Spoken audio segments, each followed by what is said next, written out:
Assalamu alaikum dear students. Today in this video we are going to see how do scientists work. Scientists explore and ask questions. इसका मतलब ये होता है कि scientist जो होते हैं वो पहले चीज़ों के बारे में तहकीकात करते हैं, उनके बारे में चीज़ों को फाइंड आउट करते हैं और फिर उन चीज़ों के बारे में वो क्वेश्चंस करते हैं कि ये चीज़ हो कैसे रही है।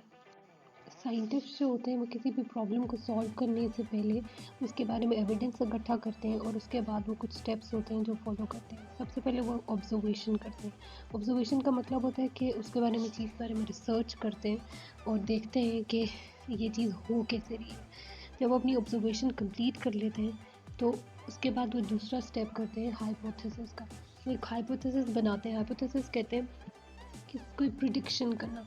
वो उस एविडेंस की बेस पे कोई प्रिडिक्शन करते हैं कि ये चीज़ ऐसे हो सकती है या फिर ये चीज़ ऐसे भी हो सकती है, तो इसको कहते हैं हाइपोथेसिस के।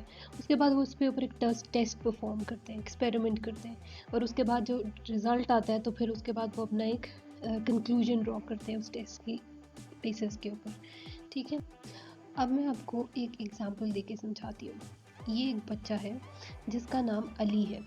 अली के पास दो बलून्स हैं। One balloon is filled with air and the other balloon is deflated. एक बलून में हवा भरी है और एक बलून में कोई हवा नहीं भरी है। तो अली कहता है कि इनमें से कौन सा बलून है जिसका वेट ज़्यादा है, either the balloon with the air और the balloon without the air. तो ये उसकी एक ऑब्जर्वेशन की। अब उसकी एक फ्रेंड है सारा। सारा का ये हाइपोथेसिस है कि जो बलून एयर फिल्ड है, यानी कि जिस बलून में एयर है, वो बलून ज़्यादा हैवी होगा as compared to the balloon जिसमें कोई एयर नहीं है। ये एक सारा की प्रिडिक्शन है। तो ये हमारे पास एक ऑब्जर्वेशन हो गई और एक हाइपोथेसिस हो गया।